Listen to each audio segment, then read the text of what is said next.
Hey guys, what's up? And welcome back to my channel. And as the title told you, I'm here to wish you a happy Juneteenth day. Now, technically, Juneteenth isn't until tomorrow, but if you didn't already know, President Biden signed into law that they are now nationally recognizing Juneteenth as a federal holiday, which means, ladies and gentlemen, that you get the day off today, as does your government, as if they need another day off. However, I don't like to undervalue Juneteenth by just saying happy Juneteenth. So we're going to start saying happy Democratic Day of Pandering, because I believe that is exactly what this is. For those of you that do not know what Juneteenth is, I'm going to read to you my definition, and then I'm going to tell you what it actually is. So I call it the day the Republicans and the Union Army freed the remaining slaves from their Democratic slave owners. However, technically, Juneteenth was actually when the Union notified Galveston, Texas, that the war was over. And the remaining slaves were freed. However, technically, when Lincoln freed the slaves was actually the start of freeing or ending slavery.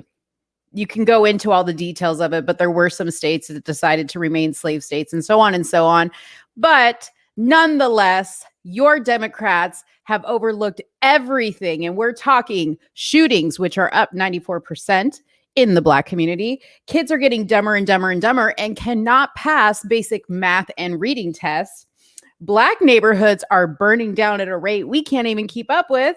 And Nike, who is well known for using slave labor in China and and Vietnam, they're still using slave labor, but they're giving their employees off for Juneteenth. So don't you fear, okay? So ask yourself this.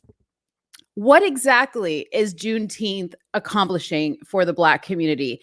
I mean, as far as I can remember, and I have lived in several places, Juneteenth has been highly celebrated. We're talking parades, we're talking picnics, we're talking DJs, we're talking all kinds of community events to recognize Juneteenth. So I'm quite confused that although the entire world celebrates their independence on July the 4th, regardless of your skin color. We all celebrate that day.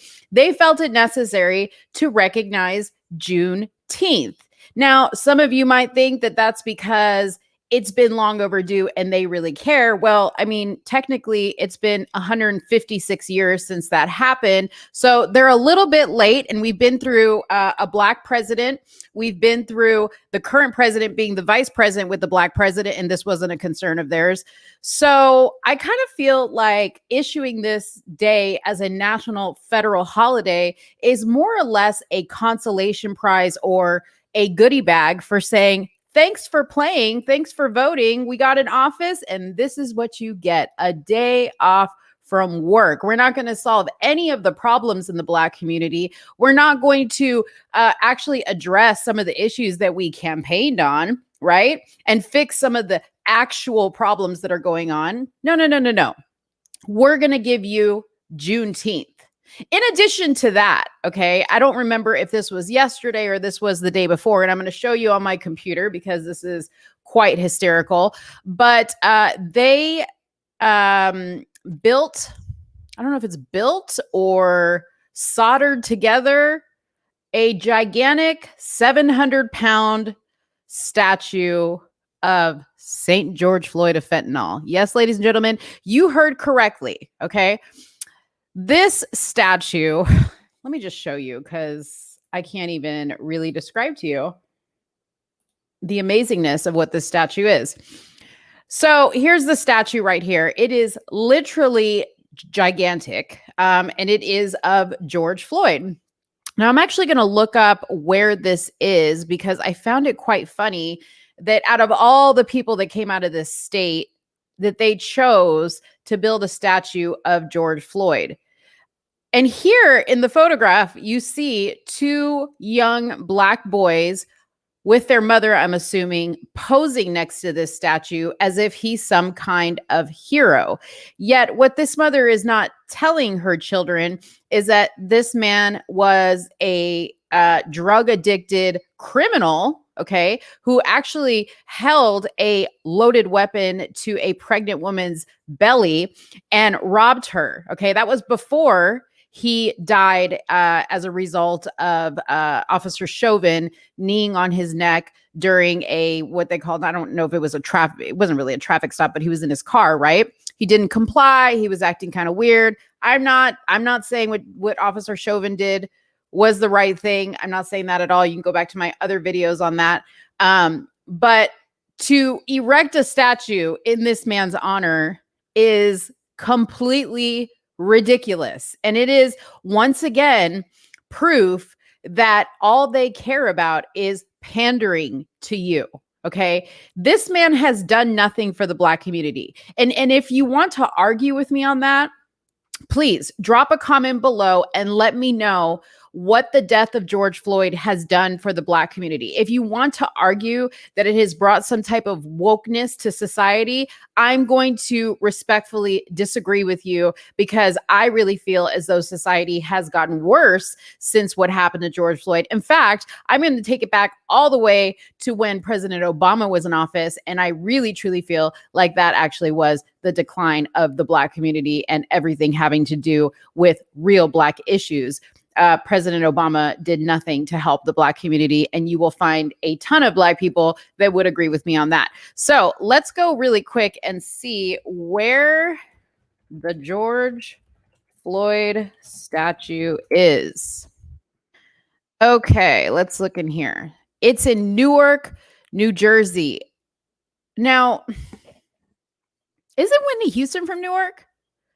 Dang, like they didn't even give Whitney Houston a statue, and she's from Newark. And I feel, although she died of a drug overdose, I mean, if that was the what is it called, like the requirement, right, the prerequisite to get a statue built in your honor, I mean, technically Whitney Houston died of a drug overdose, but at least she accomplished something with her life. At least she became a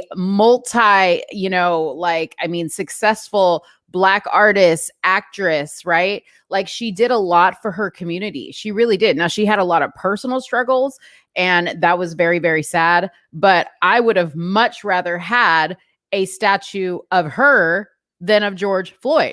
So it looks like this is unveiled outside the Newark, New Jersey City Hall this week. Oh, great. So when people go for their court dates, they can pose next to the picture. Next to the statue, the 700-pound bronze statue of George Floyd, to honor him. He was killed by police in Minneapolis in 2020.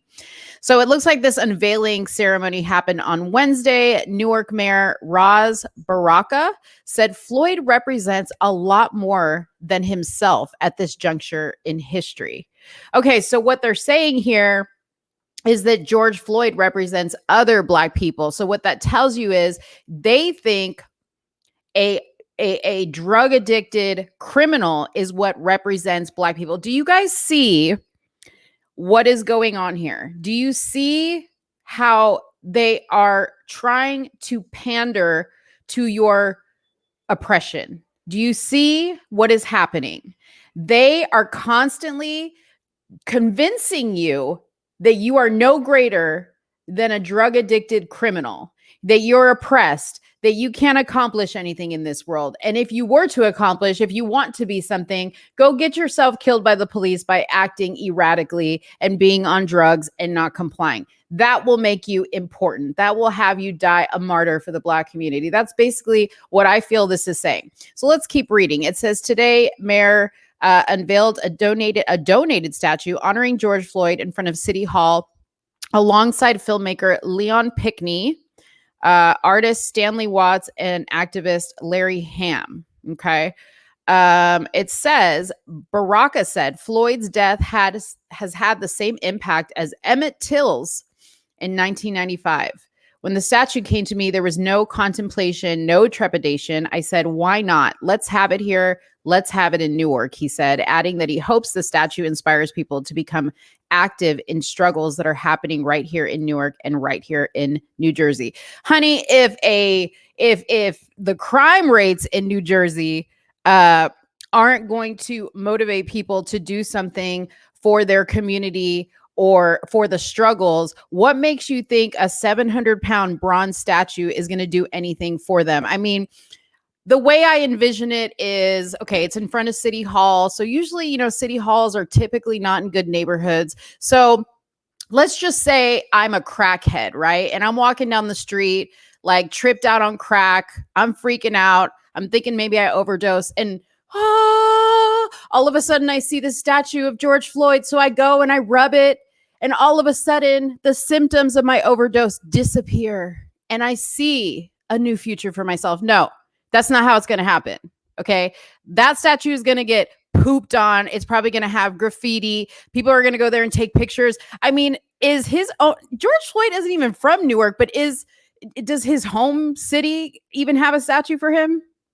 I don't know. Anyways, I wanted to share this with you guys because I thought it was completely ridiculous. I think Juneteenth is completely ridiculous. And let me make this straight, okay? I am not against at all celebrating and being happy for the emancipation of slaves. I think that is a wonderful, wonderful thing. I think that we should celebrate it. I think that we should be joyful and, you know, congratulate one another for our ancestors being freed as slaves. However, the reasons in which the Democratic Party or your fearless leader, Joe Biden, decided to do this is not for your benefit, and is not because he really cares about you or that the slaves were freed from his people, the Democratic Party. Okay. It is because he is pandering to you and he thinks this is all that it's going to take to, you know, continue to get your vote. So I hope as we start to see this and as more and more people start to speak to this, that people wake up and see this for what it is, which I think is happening. When I posted about this morning on my Instagram page and on my Facebook page, I had a lot of positive responses from other Black people who were saying, yeah, we totally know we're being pandered to and this isn't enough to fix it. So I was really, really happy to see that. But let me know what you guys think in the comments box below. Please do not forget to like this video. Please do not forget to share this video, and I will be back with another video or another live. Thank you guys so much for watching and have a good one. Bye-bye.